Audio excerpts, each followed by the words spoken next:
শুরু করছি voice part 2।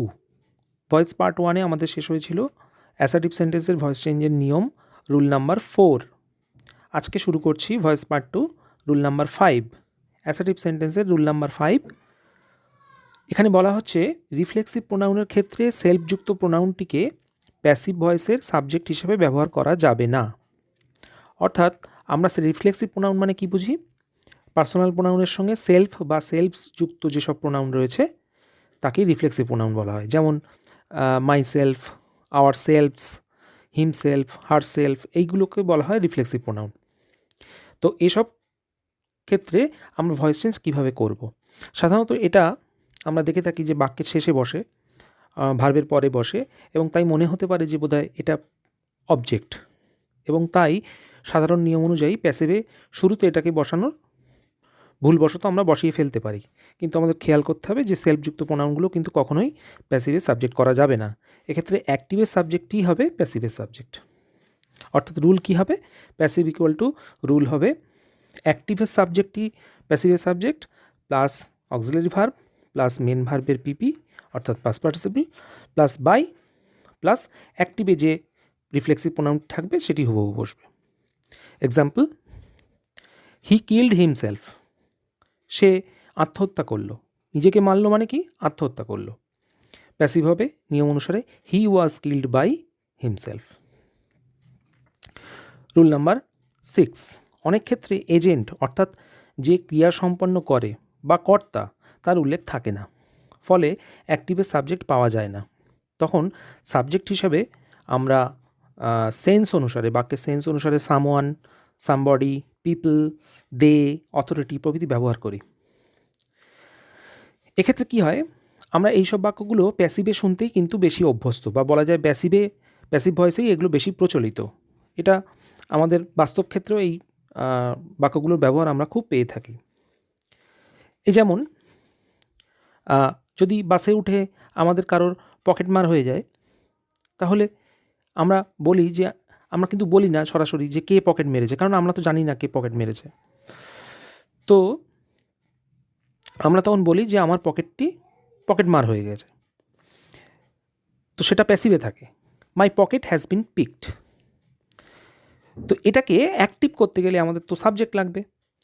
তো ধরে নিতে হবে my pocket has been picked by somebody. এই বাই সামবডিটা উহ্য আছে, সেই সূত্রে ওই বাই সামবডিটা যেহেতু প্যাসিভের অবজেক্ট, তাহলে ওটাকে আমরা অ্যাক্টিভের সাবজেক্ট করব, সামনে আসবে somebody. Somebody has picked my pocket, এক্ষেত্রে সামবডি। অনেক ক্ষেত্রে এইগুলোও আনা যায় যে the thief has been arrested, চোরটি ধরা পড়েছে। তাহলে চোরটি গ্রেপ্তার হয়েছে। চোরটিকে গ্রেপ্তার কে করতে পারে? আমরা সেক্ষেত্রে করতে পারি কি, চোরটিকে গ্রেপ্তার করার একমাত্র অধিকার বা এখতিয়ার থাকে পুলিশের। পুলিশ ছাড়া তো অন্য কেউ গ্রেপ্তার করতে পারে না। তাহলে এখানে বলে না দিলেও কে কর্তাটা কাজটা সম্পন্ন করেছে আমরা কিন্তু ধরে নিতেই পারি, বা ধরতে হবে যে ওটা সাবজেক্ট হবে অ্যাক্টিভের পুলিশ। ভয়েস চেঞ্জ করলে দাঁড়াবে the police have arrested the thief. Rule number 7, কিছু বাক্য দেখতে প্যাসিভ হলেও আসলে সেগুলি অ্যাক্টিভ। যেমন ফাদার ইজ গন আউট, এখানে সাবজেক্ট ফাদার নিজেই গো ক্রিয়াটি সম্পন্ন করেছে। এখানে গোয়ের কিন্তু কোনো অবজেক্ট নেই, তাই এর প্যাসিভ করা সম্ভব নয়। অর্থাৎ এটা কিন্তু একটা ইনট্রানজিটিভ ভার্ব। এর অর্থটা আসলে ফাদার ইজ গন আউটের অর্থ হলো ফাদার হ্যাজ গন আউট। আবার এই ধরনের আর একটা বাক্য যেখানে আমরা কিন্তু অবজেক্ট পেয়ে যাব, যেমন the window pane is broken. এই বাক্যটার প্রকৃত অর্থ কি? The window pane has been broken, মানে the window pane has been broken by somebody. By সামবডিটা ইমপ্লাইড রয়েছে, অর্থাৎ উহ্য রয়েছে, বলা হয়নি এখানে। এটাকে তাই আমাদের প্যাসিভ করতে পারবো। দুটো বাক্য একই হলেও পার্থক্য এখানে। ট্রানজিটিভ ভার্ব, এখানে এটা ট্রানজিটিভ ভার্ব, অর্থাৎ এটাকে আমরা যদি ভয়েস চেঞ্জ করি, অ্যাক্টিভে পরিণত করি, তাহলে কি দাঁড়াবে? Someone breaks the window pane. Rule number 8, voice change of infinitive, খুবই গুরুত্বপূর্ণ। ইনফিনিটিভ মানে আমরা জানি যে টু প্লাস মূল ভার্ব বা শুধু ভার্বকে আমরা ইনফিনিটিভ বলি। ইনফিনিটিভ একটা নন ফাইনাইট ভার্ব বা অসমাপিকা ক্রিয়া। তার ভয়েস চেঞ্জ আমরা কিভাবে করব? অনেকগুলি নিয়ম রয়েছে। তার মধ্যে প্রথম নিয়মটি হলো বাক্যের শুরুতে ইট ইজ টাইম কথাটা থাকে। অ্যাক্টিভ ভয়েসের শুরুতে থাকে কি? ইট ইজ টাইম। সেক্ষেত্রে আমরা প্যাসিভ করব কিভাবে? প্যাসিভের সূত্র হবে প্রথমে ইট ইজ টাইম প্লাস ফর একটা প্রিপোজিশন আনতে হবে, তারপরে অ্যাক্টিভ ভয়েসের অবজেক্ট, তারপরে টু প্রিপোজিশন, তারপরে বি ভার্ব, তারপরে মেন ভার্বের পিপি অর্থাৎ past participle. Example, it is time to start the match. এখন সময় হয়েছে ম্যাচ শুরু করার। প্যাসিভ করার নিয়ম অনুসারে প্রথমে হবে it is time for the match to be started. ইনফিনিটিভের অন্তর্গত রুল নাম্বার 2, যেক্ষেত্রে বাক্যের শেষে ইনফিনিটিভ থাকে সেক্ষেত্রে প্যাসিভের শুরুতে দেয়ার ইজ বা দেয়ার আর কথাটি ব্যবহৃত হয়, শেষে থাকবে ইনফিনিটিভ। কীরকম? তার আগে আমরা দেখে নিই প্যাসিভের রুলটা কী হয়, মানে প্যাসিভ করার ফর্মুলাটা কি।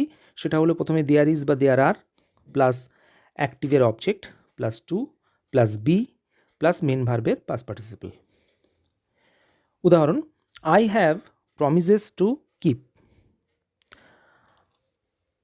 আমার একটি প্রতিশ্রুতি রক্ষা করার আছে, মানে প্রতিশ্রুতি রক্ষা করতে হবে। প্যাসিভ করলে দাঁড়াবে, যেহেতু প্রমিসেস প্লুরাল তাই দেয়ার ইজ করবো না, করবো there are. There are promises to be kept.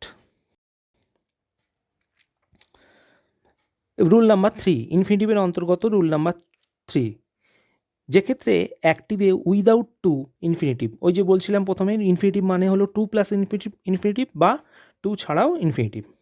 এই টু ছাড়া ইনফিনিটিভগুলোকে বলা হয় বেয়ার ইনফিনিটিভ। এক্ষেত্রে কী হবে? অ্যাক্টিভে টু থাকে না, টু যুক্ত ইনফিনিটিভ থাকে না, কিন্তু প্যাসিভ করার সময় আমাদের টু যুক্ত ইনফিনিটিভ করতে হয়।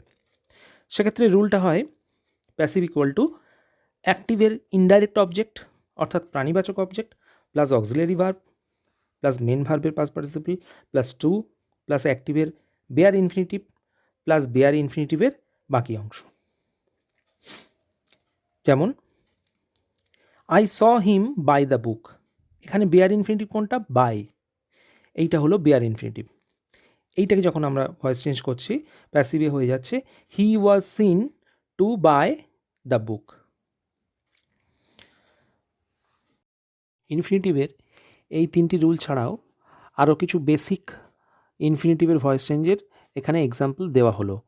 এই মোর এক্সাম্পলস হেডিংয়ে 5টা ইনফিনিটিভের ভয়েস চেঞ্জ দেওয়া হলো, যেখানে ইনফিনিটিভের ভেরি বেসিক রুলস অর্থাৎ অ্যাক্টিভে যদি টু প্লাস মূল ভার্ব অর্থাৎ টু যুক্ত ইনফিনিটিভ থাকে তাহলে প্যাসিভ করার সময় হয়ে যায় টু প্লাস বি প্লাস মূল ভার্বের পাস্ট পার্টিসিপল। এখানে সেরকমই 5টি উদাহরণ দেওয়া হলো। এইগুলো ভালোভাবে পড়লে বা এইগুলো প্র্যাকটিস করলে ইনফিনিটিভের ভয়েস চেঞ্জের ক্ষেত্রে কোনো অসুবিধা থাকার কথা নয়। আমরা আসছি রুল নাম্বার 9-এ। রুল নাম্বার 9 কী বলছে? প্রিন্সিপাল ক্লজের পরে নাউন ক্লজ যখন অবজেক্ট রূপে ব্যবহৃত হয় তখন প্যাসিভ ভয়েসের প্রিন্সিপাল ক্লজে কনসিডার, বিলিভ, সে, ক্লেম, নো, এক্সপেক্ট, অ্যাপিয়ার, সিম প্রভৃতি ভার্ব ব্যবহৃত হয়।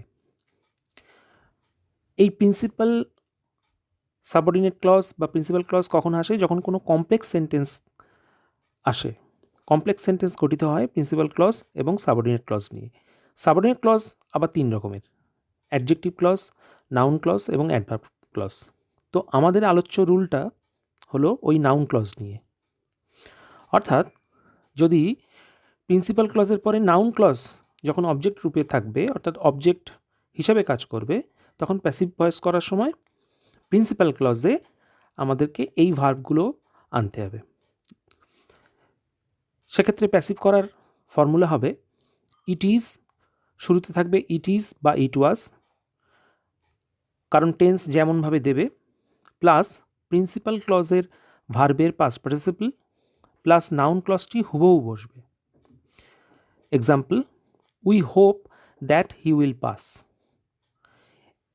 আমরা আশা করি যে সে পাস করবে। এখানে প্রিন্সিপাল ক্লজ কোনটা? We hope. আর দ্যাট হি উইল পাস এইটা হলো সাবঅর্ডিনেট ক্লজ, এবং আরও স্পেসিফিক্যালি বলতে গেলে এটা নাউন ক্লজ। তো আমরা যখন প্যাসিভ করব তাহলে আমরা কি করব? যেহেতু এটা প্রেজেন্ট টেন্স, তাহলে করব ইট ইজ। হোপ, হোপের past participle form hoped, it is hoped. এবার বাদ বাকি নাউন ক্লজটা হুবহু বসে যাবে। তাহলে কি দাঁড়াবে? ইট is hopped that he will pass. Rule 10, participle বা জিরান্ডের ভয়েস চেঞ্জ।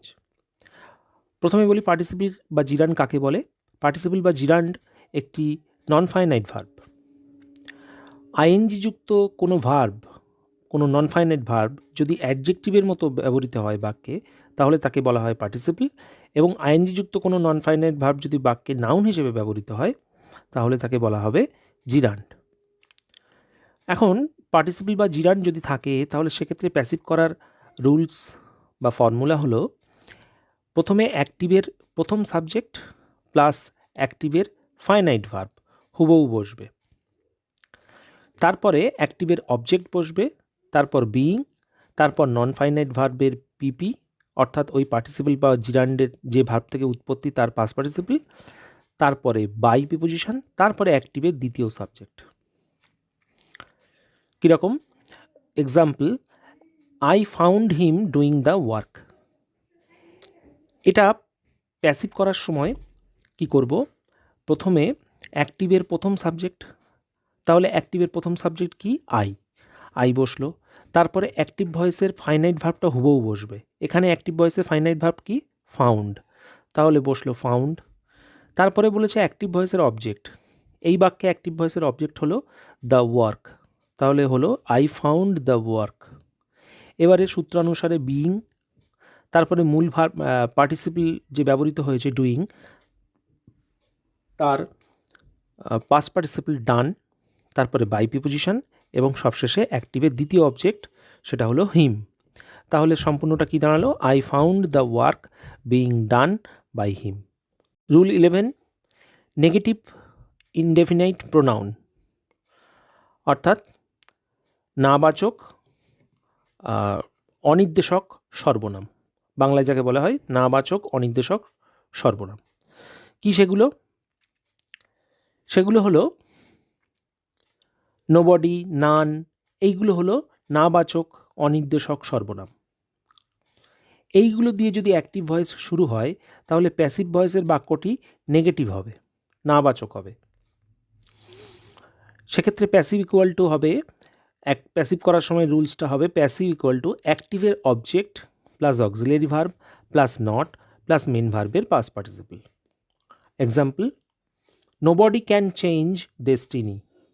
এখানে নোবডি হলো নেগেটিভ ইনডেফিনাইট প্রোনাউন, কিন্তু এই সেন্টেন্সটি এর মধ্যে কোথাও অক্সিলারি ভার্ব হিসেবে না কিন্তু ব্যবহৃত হয়নি বা নট ব্যবহৃত হয়নি। আমরা যখন এর প্যাসিভ করব, আমরা কিন্তু সেখানে নট আনব। এটা হয়ে যাবে destiny can not be changed. By nobody আর কিন্তু দেওয়ার দরকার নেই, ওটা ইমপ্লাইড বা উহ্য থাকবে। তারপরে আসছি রুল 12। রুল 12-এ বলছে কিছু কিছু ভার্বের প্যাসিভ করার সময় বাই প্রিপোজিশন ব্যবহার করা হয় না, তার পরিবর্তে টু, অ্যাট, উইথ, ইন প্রভৃতি ব্যবহার করা হয়। অর্থাৎ আমরা টিপিক্যালি ভয়েস চেঞ্জ করার সময় বাই প্রিপোজিশনটা ভীষণই টিপিক্যাল, মানে এটা খুবই সাধারণত ব্যবহৃত হয়ে থাকে। তবে কিছু কিছু ক্ষেত্রে এই নিয়মের ব্যতিক্রম থাকে। যেমন ভার্ব যদি, মূল ভার্ব যদি নো, KNOW, নো মানে জানা, নো হয়, তাহলে সেক্ষেত্রে কিন্তু বাইয়ের পরিবর্তে টু বসে। এই যেমন আই নো হিম, আমি তাকে চিনি, এটা ভয়েস চেঞ্জ করলে হবে he is known to me, by me হবে না, he is known to me. Rule 13, phrasal verb অর্থাৎ ভার্ব প্লাস প্রিপোজিশন, এইটা নিয়েই ফ্রেজাল ভার্ব হয়, এগুলোকে বলা হয় ফ্রেজাল ভার্ব।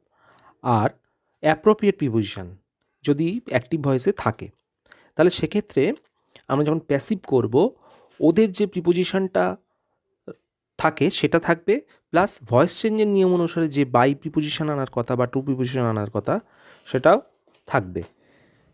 যেমন হি লাফড অ্যাট মি, সে আমাকে নিয়ে হাসাহাসি করেছিল বা বিদ্রূপ করেছিল। প্যাসিভ করার সময় আমরা কি করব? I was laughed at by him. এখানে লাফ অ্যাট এটা একটা অ্যাপ্রোপ্রিয়েট প্রিপোজিশন, এর যে প্রিপোজিশন অ্যাট সেটাও থাকবে এবং ভয়েস চেঞ্জের নিয়ম অনুসারে বাই সেটাও পাশাপাশি বসবে। দুটো প্রিপোজিশনের যে কোনো একটা কিন্তু অমিট করা যাবে না। ভয়েসের 3 নম্বর ভাগ অর্থাৎ কোয়াজি প্যাসিভ নিয়ে আমরা আলোচনা করব। কোয়াজি প্যাসিভ, এখানে কোয়াজি কথার অর্থ কি? কোয়াজি কথার অর্থ হচ্ছে অর্ধ। তাহলে কি দাঁড়ালো? অর্ধ প্যাসিভ। অর্থাৎ কেন অর্ধ বলা হচ্ছে? এ ধরনের ক্ষেত্রে কি হয়, সেন্টেন্সটা অ্যাক্টিভে থাকে এবং তার গ্রামাটিক্যাল গঠন মানে ব্যাকরণগত গঠন কিন্তু অ্যাক্টিভের মতো হয়, কিন্তু সেন্সটা হয় প্যাসিভ। কীরকম? এক্ষেত্রে কোয়াজি প্যাসিভকে আবার দুভাগে ভাগ করা হয়। উইথ কমপ্লিমেন্ট, অর্থাৎ ভার্বের পরে একটি কমপ্লিমেন্ট থাকে, আর একটা হচ্ছে উইদাউট কমপ্লিমেন্ট বা ভার্বের পরে কমপ্লিমেন্ট থাকে না। তো উইথ কমপ্লিমেন্ট নিয়ে আলোচনা করি। উইথ কমপ্লিমেন্টের ক্ষেত্রে কি হয়, প্যাসিভ করার সময় প্রথমে অ্যাক্টিভের সাবজেক্টই প্যাসিভের সাবজেক্ট হয়, তারপরে ইজ বসে, তারপরে অ্যাক্টিভের কমপ্লিমেন্টই বসে, তারপরে হোয়েন ইট ইজ এই কথাটি বসে এবং সবশেষে অ্যাক্টিভের যে মেন ভার্ব তার পাস্ট পার্টিসিপল বসে। যেমন হানি টেস্টস সুইট, মধু স্বাদে মিষ্টি। এইটা নিয়ম অনুসারে করলে হবে হানি is sweet when it is tasted. এটা কোয়াজি প্যাসিভ। কেন?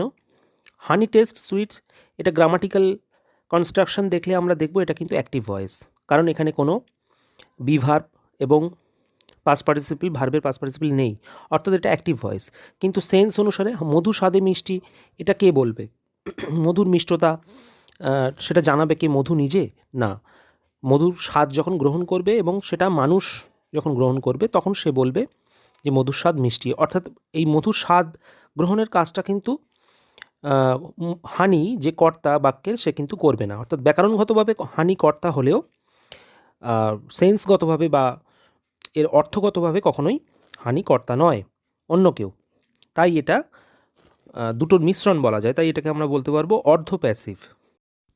আর এক প্রকারের কোয়াজি প্যাসিভ হলো উইদাউট কমপ্লিমেন্ট, অর্থাৎ এক্ষেত্রে ভার্বের পরে ভার্বের কোনো কমপ্লিমেন্ট থাকবে না। আগের উদাহরণে যেমন দেখেছিলাম টেস্ট ভার্বের কমপ্লিমেন্ট হলো সুইট, এক্ষেত্রে কিন্তু কোনো কমপ্লিমেন্ট থাকবে না। যেমন দ্য হাউস ইজ বিল্ডিং, বাড়িটি তৈরি হচ্ছে।